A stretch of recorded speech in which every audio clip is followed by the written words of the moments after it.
is that which parts of the Bible are cultural and which parts of the Bible are transcultural. So what parts of the Bible do we continue to practice and do no matter what age we find ourselves in? And what parts of the Bible are cultural that we can either modify them or just cut them out completely and say they don't apply to us anymore because we're not living in that culture in that time.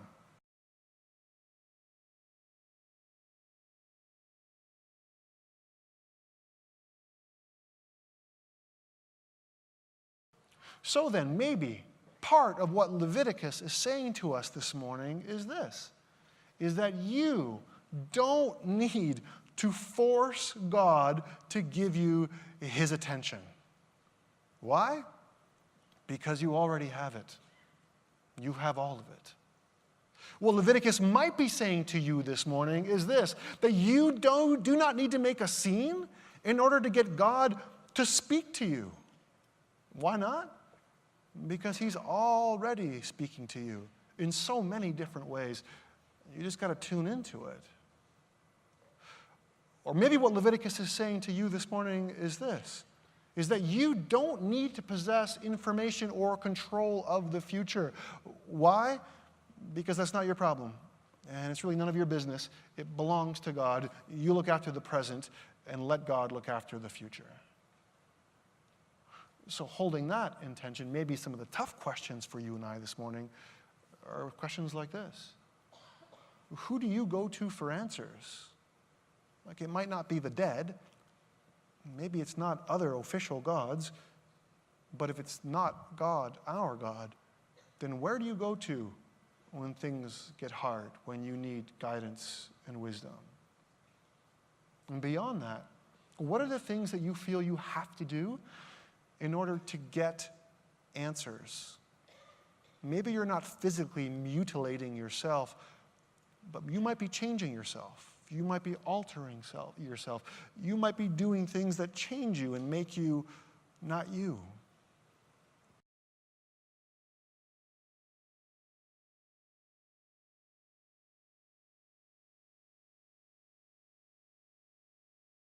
Because in short, Leviticus is talking about family. And it's talking about the kinds of things and the kinds of relationships that break families up. And Leviticus starts all of that by saying that all of this, your family stuff, it all begins with moms and dads. Wendell Berry, the essayist, adds his piece by saying, if you destroy the economies of household and community, then you destroy the bonds of mutual usefulness and practical dependence without which the other bonds will not hold. In other words, if you bust up families, everything else breaks.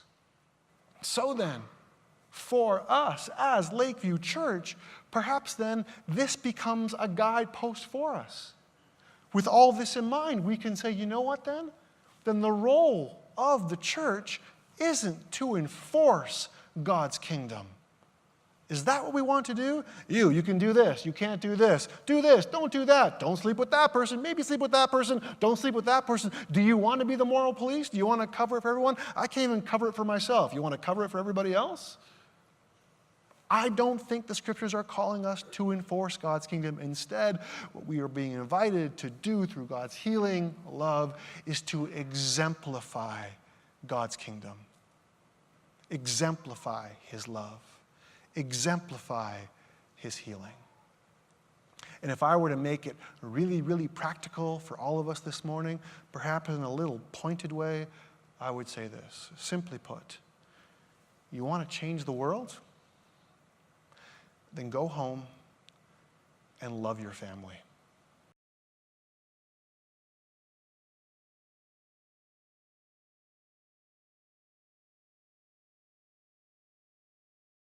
That at the end of some of the verses, you'll have three words, I am God, or your Bible might say, I am Lord, or I am Yahweh. When you see that together in that way, it's shorthand for do it for me.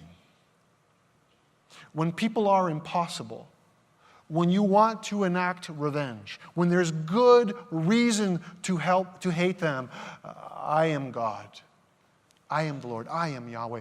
Remember me. Love them.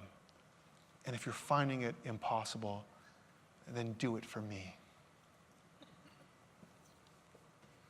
When you want to fight fire with fire, remember, I am God. I am the Lord. Remember who I am. And when you're having a hard time loving those people, do it for me. Or if you want to quit, if you want to blow up your life, if you want to give up,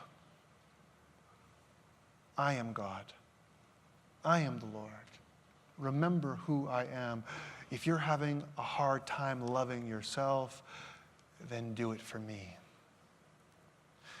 So friends, every single time we do something that we don't want to do for the sake of God's kingdom, for Jesus, we are pulling heaven down to earth. And that is what God has been up to this whole time, on earth as it is in heaven, in Saskatoon as it is in heaven.